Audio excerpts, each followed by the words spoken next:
toughest division in MMA goes to battle in the best tournament yet. That was born legend. As two-division champ Ryan Darth Bader Oh, look at what Bader can do. clashes with Counter-Strike artist Lyoto Machida, A knee strike by Machida. who will reign on the road to gold. That was born legend. The Bellator MMA Light Heavyweight World Grand Prix kicks off Friday, April 9th on Showtime. DraftKings has partnered with the Jackie Robinson Foundation to make a $200,000 donation in honor of Jackie Robinson Day, April 15th. With the money going to support Foundation's mission to provide scholarships to minority students seeking higher education. Additionally, DraftKings will be hosting a free-to-play Jackie Robinson pool for customers with 42,000 total prizes up for grabs through April 30th. This free-to-play pool features questions highlighting Jackie Robinson's full scope of his Hall of Fame career, from growing up to his days at UCLA and everything he endured changing baseball's history in the major leagues. Free-to-play pools are easy to enter and can be accessed through the DraftKings Daily Fantasy and DraftKings Sportsbook apps. Don't miss the Jackie Robinson pool. Those with the most correct picks will split $42,000 in prizes. As for promotions, DraftKings Sportsbook also has 101 odds on a professional basketball team of your choice hitting a three. Simple as that. Bet $1 to win $100 if the basketball team you choose hits a three-pointer in their next game. No shortages on threes in basketball season right now. You don't want to miss this offer starting April 8th. Download the top-rated DraftKings Daily Fantasy and DraftKings Sportsbook app now and use the promo code SMOKE during sign-up to check out all these promotions. That's code SMOKE for a limited time only at DraftKings.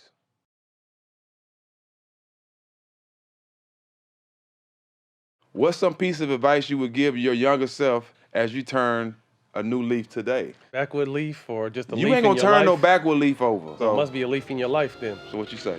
Any advice you give your younger self? Motherfucker, it's not my birthday. Oh, well, any advice I would give my younger self? Yeah, wear more rubbers. Welcome back to What's Burning, and here's the look ahead. Jack Tuesday, big matchup. Blazers versus the Clippers. The Blazers the second best team in clutch moments. Clippers are third worst. If the playoffs were to start today, this would be a round one matchup. Who would you go with? I go with the Clippers. I think just adding Rondo and the direction they're going, I see them winning a series against Portland. Portland has some great players. Dame is having a great year, MVP season, big shot maker, but I just think in the series, I think the Clippers will figure it out. I think Portland is a scary team come playoff time because they're starting to get everyone back and healthy. Norman Powell, I think, was a huge pickup that's going to help him on both sides of the ball. So that's going to be scary. And Paul doesn't have a good history against Dame when it comes playoff time. So that's going to be if that happens, that'd be a dope matchup. But for the week ahead, I'm definitely thinking that, the Clippers are starting to turn the corner. And if they can start getting more consistent, which is obviously Kawhi and that team's biggest issue right now, I would take the Clippers as well. Blazers have a big week. They start with the Clippers, but then also play the Jazz, the number one team in the West right now, shooting the shit out of the ball. Thoughts on that game? It's a good matchup for both teams. The Jazz are playing well right now. They're trying to keep their good feel going. Their winning streak and the way they've been playing, keeping that number one seed. But Portland is still trying to climb that ladder. But I think these type of games, you never know how it's going to end up, who you're going to be playing in the first or second round of playoffs. So these type of games where you can make a statement, I think it's good to go and win these games now coming towards the end of the season. Yeah, this is an abnormal time for the Western Conference. With their top two teams are kind of new teams when it comes to being top teams in the West. They haven't been, obviously in the past they've been there, but they haven't been there of late. So, any of these lower seed teams, to me, are going to be a battle in the first two rounds for whether it be Utah or Phoenix. So, this is definitely could be a statement game. A battle of the backcourt, CJ and Dame versus Conley and Mitchell. So definitely exciting game. I'm going to go with Portland on this one. Dame's got to get one of those two, so right. I think he'll get Utah. Thursday, we got the Clippers versus the Suns. The first matchup, Paul George dropped 39, but of late been battling a toe injury. He's only averaging about 18.5 points a game. The Suns, hot, continuing to stay hot. What are your thoughts on this game? I see, both teams battling, but I think Chris Paul is starting to really lead his team and start to get them in playoff form. I think he, more than anybody on that team, knows what's at stake. With him, coming towards the end of his career and also being on a young team. But I just see them being more focused than the Clippers right now because they're still trying to add in Rondo. They're still trying to figure it out with Paul being hurt. So I really see Phoenix turning the corner right now going into this season. Well, I mean, one person that's not in the MVP conversation to me that should be a CP. I mean, obviously his numbers aren't overwhelming, but I think he's around 15, 16 points, almost 9 assists. And he's got the Phoenix Suns, who a team were outside of the bubble when they got hot last year, were a bad team. And a lot of people thought Devin Booker was wasting his good years playing in Phoenix. But I think CP has completely changed that dynamic. I said early on they were my surprise team of the year because I knew playing with CP in the past what he's going to be able to do to Booker. And not only Booker, but Aiden. Having CP out there, one of the best winners we've ever seen. He hasn't got the big win, but he's always been a consistent winner. He's another coach on the floor, so I definitely think when you have a player like that, it helps these young teams out, and you're seeing it in the record. They're number 2 in a tough Western Conference, so definitely shout out CP and the Suns. And you said you got Phoenix in this game? Yep. Man, who am I taking? I'm going to take the Clippers. Of course. The Clippers.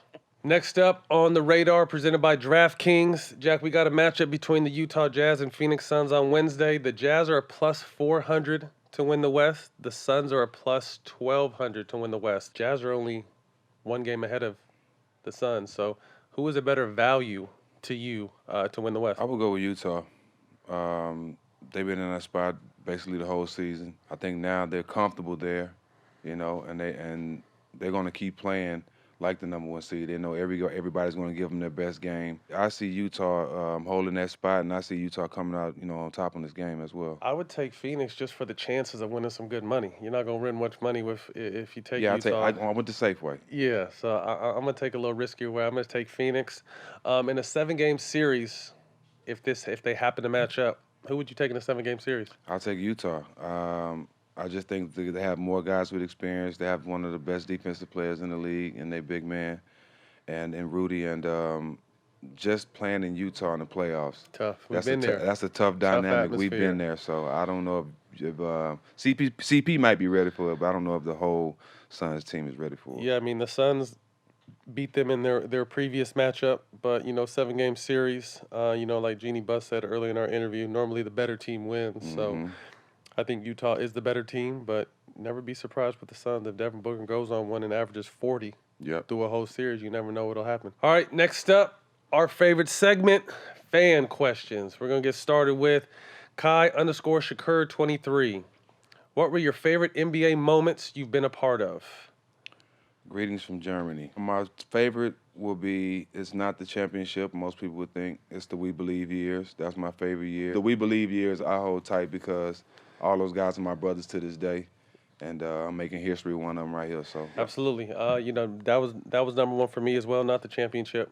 In 17, the We Believe team was number 1, and I probably think, obviously, winning a championship was a great honor, and being a part of that 2017 Warrior team. But I would say after the We Believe team, I would be a mix between trying to put the Clippers back on the map and getting a chance to play with Kobe and the Lakers. Next fan question, Laker Nation 32. Who is on your Mount Rushmore list of coaches? So Mount Rushmore was about 4? How many people was Mount Rushmore? 4? I didn't pay attention to that class either. Me neither. Definitely didn't. I don't even remember that day in class. Yeah, I didn't even know that was a real mountain. Yeah, I was probably at the house smoking still. My Mount Rushmore, I would put, is this all time? I'm just going to do coaches I played for. Okay. 1 is Phil Jackson. 2 is Don Nelson. 3 is Rick Adelman. 4 is Steve Kerr. And honorable mention, Doc Rivers. I got Don Nelson, Greg Popovich, Rick Carlisle, Paul Silas. Dope. Larry Brown. I can keep going. Honorable mention? Yeah. All right, next up, iTrain_32. If a team is stuck at 500, purgatory, what's the best option moving forward? Should the team tear it down and rebuild, or continue to develop the team and give it a retool? Well, you need to understand what 500 means. That means you're right there. So that means you don't need to tear the whole team down. You need just 1 or 2 people. It may be the coach. It may be the ball boy. It may even be you. So, you know what I'm saying? It's 1 or 2 people you got to make a decision about when you at 500. I could see if you was, 200 or 300, you was way at the bottom, but you right there. Yeah. You right there in the middle. You 1 or 2 players away. I mean, at 500 right now, I think you're in the playoffs in the Eastern Conference, if I'm not mistaken. So 500, but let's say if we're any lower than that, I mean, obviously, there's strategy now in I don't want to call it tanking, but, getting high draft picks if you're not in the mix. Developing young talent, but I'm always to win, no matter what. Like, I wasn't taught to tank. I wasn't taught to let's get a better draft pick. You don't know how many games you're going to play, how limited your days are. So, to me, as a player, you go all in every day, but obviously it's a different outlook for management. Next fan question. Mauricio Zavala, _Mauricio Zavala. Does anyone in the East have a realistic chance to beat the Nets in the 7-game series? If so, who is going to take it? Ooh. That's a good question. I mean, I think the Nets are the head of the class. I think Jack and I both had the Nets coming out the East before Harden came. Harden's only made them better. I like Philly. I mean, if Embiid could stay healthy, that's the one thing that the Nets don't have is anyone to really, outside of DJ, to try to slow down Embiid. Milwaukee's been under the radar, and I think they're a better team when they're under the radar. I think them being one is too much pressure for that team. So I'm interested to see what Giannis does in the playoffs, but I'm picking the Nets. I'm sticking with the Nets, but I don't think it's going to be as easy as everyone thinks it's going to be. No. If the coach is right, everybody healthy, and all the motherfuckers got the same goal in their mind to win the championship and don't worry about numbers like they doing now, no, ain't nobody beating them. You can put Embiid, Simmons, and the Greek Freak on the same team. It ain't happening, all right? So go on, worry about the West because you need to leave the East alone. Richie Rich 11. When are y'all gonna get beat? Come on, I'm ready to answer this. Richie Rich 11. When are y'all gonna get B Diddy on the pod? When he show up, we had him on the show, and he actually showed up, but he showed up stopping by like he was just saying hi. Nigga, you on the show. And he knew that. I texted him. He said he didn't know. He got here. I showed him the text message. He should be on the show soon, but that's why he haven't been on the show. My bad, 5. Yeah, so DM him and tell him, damn, bro, we asking why you on the show. You got me looking like a fool because I'm asking why you wasn't on the show, and you fucked it up. That's what happened. Your fault. Did he? But he gonna be on here soon, bro. You gonna don't ask what you want. It's the truth. What bet? Stack, you a fool. That's what that is? Shaq, old as fuck. Oh, Stack, you old as fuck. That's dope. They did that to you too. Stack, you old as fuck. At Stack, you old as fuck. 43 years old today. Old as fuck. What's some piece of advice you would give your younger self as you turn a new leaf today? I'm wondering what kind of leaf that is. Is that a backwood See, leaf? that's you got to be specific with us, man. Is that a backwood leaf or just a leaf in You your ain't gonna turn life? no backwood leaf over. Okay. So it must be a leaf in your life then. Yeah, got to be a leaf in the life. Mm-hmm. So what you say? Any advice you give your younger self? Motherfucker, it's not my birthday. Oh, well, any advice I would give my younger self? Yeah, wear more rubbers. Yes. Wear more goddamn rubbers. I love money, and I would have so much more money if I would have wore rubbers, bruh. I don't regret none of my kids, but it was a lot of drama with that shit, bruh. But if I would have wore rubbers. Didn't you tell me in 07 you was allergic to I was at the time. Yeah, I was at the time. That shit happened. I was. Yeah, players fuck up. We got a great chance to sit down with Renee Montgomery, the former Dream player who sat out last year to fight social justice, ends up coming back to be a part of ownership. So Legend. Dope sit down. Hope you guys enjoy this clip. We got a special guest here, man. Former player turned owner. Like, a lot of people talk about that, but how often does that really happen? Queen. Welcome to the show, Renee Montgomery. Well, thank y'all for having me, fam. you. Came to the A. I like it. Tell me what it feels like to think owner and executive when you literally just stepped away from the game. It's crazy because my teammates is like, I think it's Right. more weird for them because I Right. was just playing with them. For me, I think it was the next step. Honestly, So- everything I was already doing was kind of moving towards the business side of things. I think athletes should be more on the business. I don't know why we're not more on the business side of things. We know the business better than anybody else knows it. So I've been talking about that a lot, just having the voice of the athlete. Could you elaborate more on making the Dream a destination team? Yeah, we got to do that. Like, everybody loves coming to the A. Like, that's when you come to Atlanta, when you play Atlanta, people circle that on their calendars. They're telling their friends, everybody that they're coming here, but don't nobody want to play here. Like, what's up with that? So I understand. I mean, people want to win. And just Atlanta sports have not won, so Entertaining, but they don't win. yeah, like people love the city, but you love the city, but you want to win too. So as athletes, we have to make that next step. The dream, we're a little bit different in the sense of we've been to the finals multiple times, but the program just isn't there. The organization isn't there, so we're going to start treating the players like professional athletes. And I know on the men's side, that's normal for y'all, Right. but on the women's side, we don't necessarily get catered to like it is on the men's side. So that's what I want to do with the Atlanta Dream, just start making that destination. You guys have continued to fight for equal footing, equality, and then a perfect example in the NCAA is super slimy and slick anyway. And if it didn't get called out, it would have gone unnoticed. It would have continued to be that way. But someone happened to call out a rack of weights when the men have every amenity you Olympic can training imagine. facility.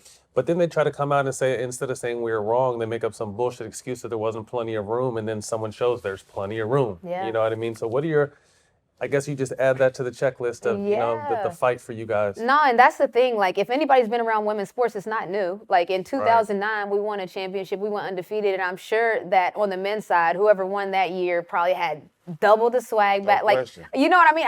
I'm not surprised. So anybody that's around women's sports, around sports in general, we know how it goes. Right. You know, we still flying commercial. What I thought was dope, though, you start seeing other male athletes post on it, Yes. and I reposted it, and a lot of people Yeah. reposted it, you know what I mean? And that's the kind of attention, because as male athletes, our voices travel, you know what I Big mean? time. Especially Big the guys time. still currently in the league. So we're all in this fight with y'all, man. We're going to keep pushing with you guys. I appreciate that. And speaking of, no, shouts to a lot of college players spoke out. Ray Allen, I saw, Steph Curry, you guys, but that matters. I think a lot of people don't know, but it's kind of the same what Stack was saying about going to the games. Sponsors care about Who's that. there? Like, it's like sponsors, they might be on for the wrong reasons. Like, you know, you saw all these sponsors post up like, hey, women's NCAA, do y'all need some weights? Like, you know, you saw them, but I just want to know, were they hitting up the women's side before that happened? Right. You know, like, who's buying in when it's not popular? Who's buying in before the noise happens? So if they keep that constant noise with allies like you guys, I mean, I think for whatever reason, the sponsors will like it. Winding down the stretch, we go with quick hitters now. The Pelicans are set to sign Isaiah Thomas to a 10-day contract. Jack, you like that move? I like Isaiah just period. You Right. know, the heart of a lion, little big man is what I call him. I'm just glad he get another shot. You know, we fought for Carmelo. We wasn't as public as we should have been for him and Jamal. You know what I'm saying? Like we did Carmelo, but I'm happy to see him back in the league. I love the opportunity. We definitely need to get him on the show, because I think all the shit he went through for Boston, getting hurt, coming back early, messing up his hip, and then kind of bouncing around ever since and not really getting the money he deserved. Right. He's had a chip on his shoulder and then fought back hard to get this opportunity.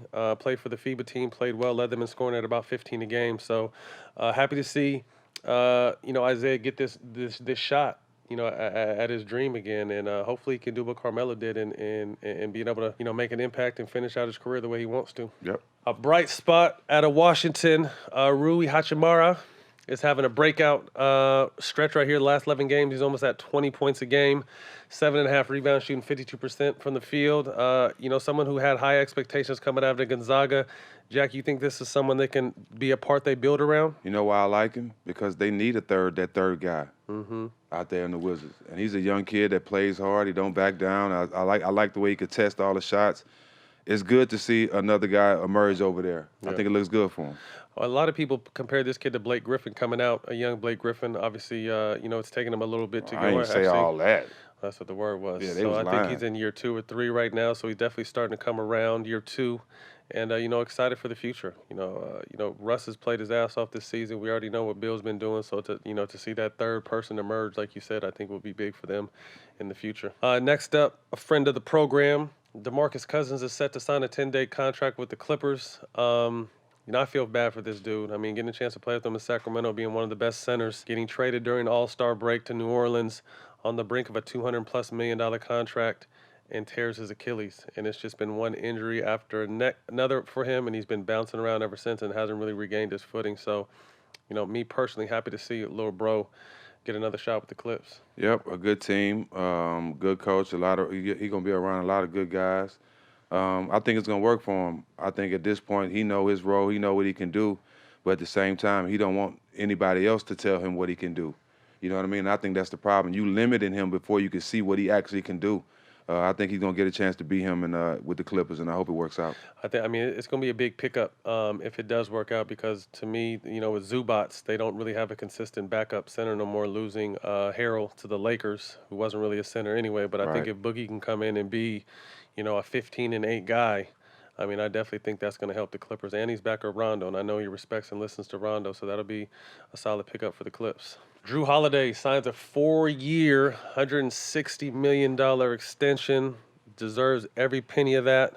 That's a lot of money, bro. He deserves it. The players speak highly of him. We speak highly of him. Every team he goes to is one of the most consistent two-way players, on their team and in the game. So if anybody deserves a big payday, even when he had his last big payday, he donated a lot of that money out and to other people. So Drew deserves it, man. He's one of my favorite players on and off the court. And you deserve this birthday cake, bro. We got you. There's weed inside. Is that inside. real weed on there? There's weed inside. That's it's chocolate weed? That's dope. What is y'all went all out for Jack's birthday. What the fuck? This is chocolate weed? Yeah, you can eat it. Take a bite. That shit is dope. That's got some tree in there. Some cocoa nuts. What kind of nuts is them? Oh, I'm eating weed. Smoke that. We appreciate you guys this week. Wow, this fire. My brother's birthday right here. We got all kinds of weed just being thrown at us right now, so we gotta go. So we'll see y'all next week. You can catch us on Showtime Basketball YouTube and the iHeart platform Black Effects. See y'all next week.